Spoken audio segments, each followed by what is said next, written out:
Por isso eu digo pra vocês que eu não confio em aluno que é quieto demais. Essa professora conta que ela dava aulas em um jardim de infância, né? Os alunos dela tinham cerca de 3 a 6 anos de idade. E na sala de aula dela, em uma das salas de aula, tinha uma garotinha que era o terror dos coleguinhas. Vamos chamar ela de Mary, né? A Mary costumava ter brincadeiras que não tinham graça nenhuma com os colegas. E todos os coleguinhas acabavam que tinham medo de chegar muito perto dela e ela machucar ele. A Mary tinha 4 anos de idade e a professora conta que a pior coisa que ela fazia era que na hora do intervalo tinham vários brinquedos lá dentro da sala. Se ela visse uma criança com um brinquedo em específico, ela ia até lá e arrancava o brinquedo da criança só pra fazer a criança chorar. E quando a criança chorava, ela pegava o brinquedo e jogava de volta na criança. Porém, nessa mesma sala, tinha um garotinho de 3 anos também, que ele era muito quieto. O nome dele era Jim, de acordo com a professora, e ele tinha uma estatura maior do que os outros alunos. Mesmo que ele tivesse 3 anos, parecia que ele tinha 5, sabe? Ele era bem alto, tipo Thor criança. E o Jim, por mais que ele fosse muito quieto, ele era extremamente gentil, ele fazia amizade com todo mundo.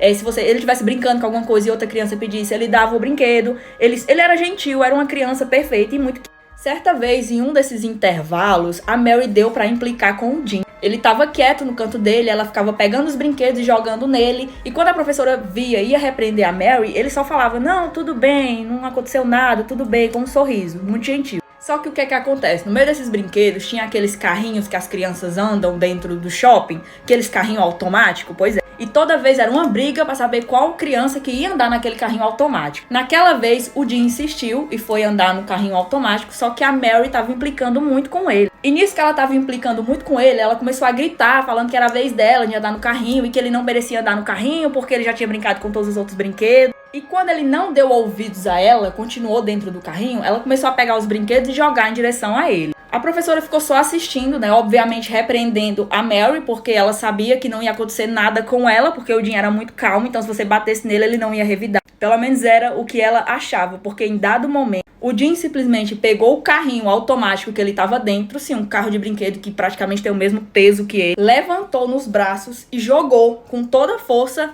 contra a Mary. Que nem eu falei, era o próprio Thor, menino, porque ele teve força pra pegar o carrinho automático e jogar na colega. E o que aconteceu depois é muito pior do que vocês estão imaginando.